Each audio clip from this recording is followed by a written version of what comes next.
So hello PR medicos family, कैसे हैं आप लोग। उम्मीद करता हूं आप लोग बहुत ही ज्यादा अच्छे होंगे। सो गाइस, मैं हूं Pappu Rajak and welcome to all of you in my YouTube channel. Friends, मुझे पता है कि आप भी बीएससी नर्सिंग कर रहे हैं और बीएससी नर्सिंग की जो बुक्स है वो तो पता ही है कि कितना वास्ट होता है, कितना मोटा मोटा होता है और याद भी नहीं हो पाता है। ठीक है। और कई बार तो क्या होता है कि याद करते हैं, फिर अगले एक दो दिन के बाद पता चलता है कि सब भूल दिए। ठीक है। या फिर एग्जाम से पहले जब हम बुक खोलते हैं तो देखते हैं, अरे ये तो ये भी पढ़ाया गया था क्या, ये तो कोई नया टॉपिक है। तो समझ में नहीं आता कि कैसे पढ़े, बुक्स को किस तरीके से पढ़े ताकि हमें याद रहे। ठीक है। तो इस वीडियो में मैं आपको 5 पावरफुल ट्रिक्स बताऊंगा जिसके वजह से जिसके हेल्प से आप जो है बुक्स को अच्छे से स्टडी कर पाओगे, अच्छे से नॉलेज गेन कर पाओगे और एग्जाम में अच्छा स्कोर कर पाओगे। तो ये वीडियो को प्लीज एंड तक जरूर देखना। तो फ्रेंड्स, सॉल्यूशन जानने से पहले प्रॉब्लम को जानना जरूरी होता है। तो प्रॉब्लम यह है कि चीजें याद क्यों नहीं रहती है। आप अगर नर्सिंग बुक्स को स्टडी कर रहे हैं तो क्यों नहीं याद रहती है। तो इसमें प्रॉब्लम नंबर 1 होता है कि पैसिव लर्निंग, यानी कि आप सिर्फ रीडिंग किए जा रहे हो, रीडिंग किए जा रहे हो, बट आपको चीजों को समझ में नहीं आ रहा है। ठीक है। सेकंड चीज ये होता है कि आप रट्टा लगा रहे हो। ठीक है। अब अगर मान लो कि कॉन्सेप्ट क्लियर नहीं हो रहा है, ठीक है, आप रट्टा लगा रहे हो, लेकिन रट्टा लगाने के बाद क्या होता है, फिर भूल जाते हो। ठीक है। उसके बाद एक और रीजन होता है रिवीजन की कमी। ठीक है। आप पढ़ तो रहे हैं, एक बार समझ लिए, लेकिन आप उसको दोबारा खोल के देख ही नहीं रहे हैं। ठीक है। तो दोबारा खोल के नहीं देखने से क्या होता है कि कोई भी चीज हमारा दिमाग में ज्यादा देर तक स्टोर नहीं हो पाता है। उसको स्टोर करने के लिए हमें बार बार उसको रिवाइज करना पड़ता है, तो रिवीजन की कमी होती है। उसके अलावा भी एक और चीज है कि लैक ऑफ इंटरेस्ट, यानी कि आपको इंटरेस्ट ही नहीं आ रहा है और आप पढ़े जा रहे हो, इससे क्या होता है, हमारा माइंड ब्लॉक हो जाता है। तो फ्रेंड्स, आप भी इन सारे चीजों से स्ट्रगल कर रहे हैं तो प्लीज इस वीडियो को एंड तक देखना। मैं आपको बहुत ही अच्छा सॉल्यूशन देने वाला हूं जिसके हेल्प से आप हर चीज को सिंपल कर पाओगे। फ्रेंड्स, इसमें ट्रिक नंबर 1 है एक्टिव रिकॉल, यानी कि खुद से सवाल पूछो।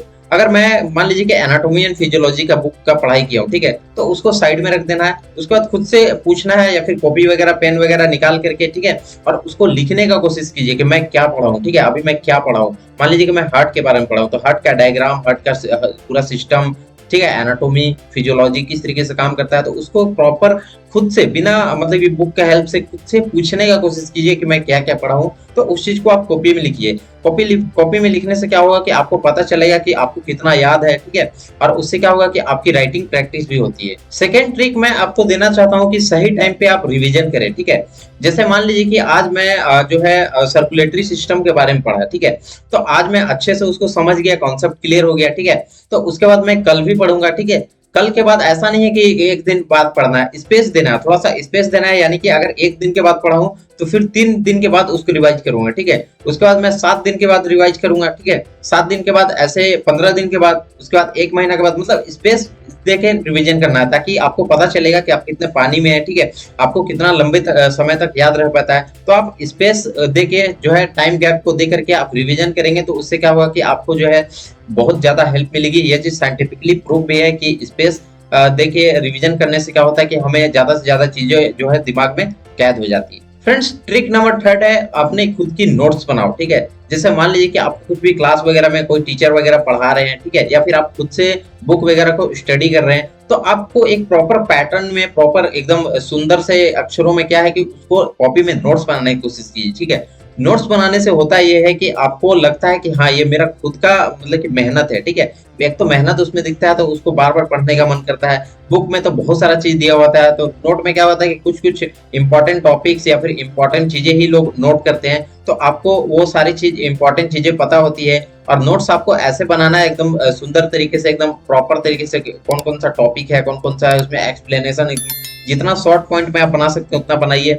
उसके अलावा क्या है कि उसको अच्छा दिखने के लिए आप उसमें अंडरलाइन कर सकते हैं। ठीक है। उसको मार्क कर सकते हैं, कुछ अच्छा वर्ड वगैरह है तो उसको कलर पेन वगैरह यूज कर सकते हैं। तो आप खुद का नोट्स बनाने की कोशिश कीजिए। नोट्स क्या होता है कि हमें देखने में अच्छा लगता है और ऐसा लगता है कि मेरा खुद का मेहनत है। और नोट्स बनाने से क्या होता है कि हमें बहुत सारी चीज जो है कॉन्सेप्ट जो है हमें सीखने को मिलती है और उससे क्या होता है कि हमें और भी आगे चल के बहुत सारी बेनिफिट्स होती हैं। फ्रेंड्स, ट्रिक नंबर 4 मैं आपको बताना चाहूंगा कि एक टेक्निक होता है जिसको फेमेंट टेक्निक के नाम से जाना जाता है। फेमेंट टेक्निक में होता क्या है कि जैसे आप कोई भी चीज को पढ़ लिए, ठीक है, समझ लिए, या फिर आप क्लास में कोई टीचर आपको पढ़ा दिए, आपको चीजें समझ में आ गई, एक बार रिवीजन कर लिए, क्लियर हो गया कंसेप्ट, उसके बाद आपको क्या करना है कि अपने कोई जूनियर या फिर अपने ही क्लास के कोई मतलब कि एवरेज स्टूडेंट है उसको आप एक बार पढ़ा दीजिए। उसको फेमेंट टेक्निक बोला जाता है। ठीक है। मतलब अपने से खुद से जो कॉन्सेप्ट क्लियर है, आप कुछ सीख लिए तो उसको किसी और को सिखा देना।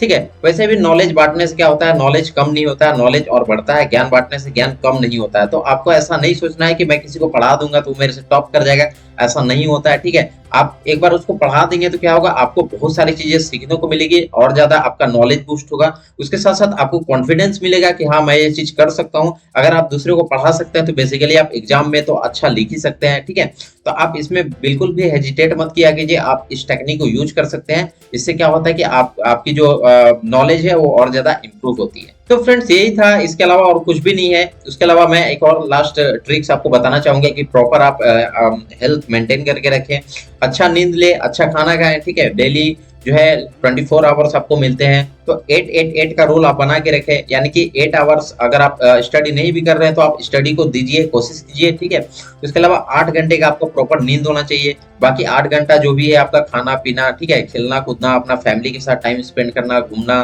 ठीक है, जो भी आप चीज कर रहे हैं, ठीक है, अपना जो भी रिक्रिएशन वाला चीज कर रहे हैं, जो भी आपसे जिसको खुशी होती है, तो वो सारा चीज को आप कीजिए, उससे माइंड आपका रिलैक्स होता है। कोशिश कीजिए आप बैलेंस डाइट लेने का। ठीक है, डेली 20 से 30 मिनट एक्सरसाइज करने का कोशिश कीजिए। ठीक है, क्योंकि एक हेल्दी माइंड ही ये सारा जो चीजें होती है उसको स्टोर करके रखता है। अगर आपका माइंड ही हेल्दी नहीं होगा, आप सुबह से मतलब सुबह 12 बजे उठ रहे हैं, रात में 2 बजे सो रहे हैं, ठीक है, फोन देख रहे हैं, तो ये सारा चीज अगर आप कर रहे हैं तो आपका माइंड जो है कहीं ना कहीं बहुत ज्यादा डिस्टर्ब होता है। ठीक है, तो आप जो है इन सारे चीजों से आप मूव ऑन कीजिए। ठीक है, आप इन सारे चीजों से डिस्ट्रैक्ट मत हो। ठीक है, अच्छे से आप स्टडी करो, अच्छे से फोकस करो और एग्जाम में फोड़ो। ठीक है, तो फ्रेंड्स ये कुछ कुछ ट्रिक्स हैं जिसको आपको यूज करके आप जो है नर्सिंग बुक्स को अच्छे से याद कर सकते हैं। तो वीडियो अगर आपको हेल्पफुल होगी तो वीडियो को लाइक कर दीजिएगा, और मेरे चैनल पर नए होंगे तो प्लीज चैनल को सब्सक्राइब करके बेल आइकन को प्रेस कर दीजिएगा। Thank you so much.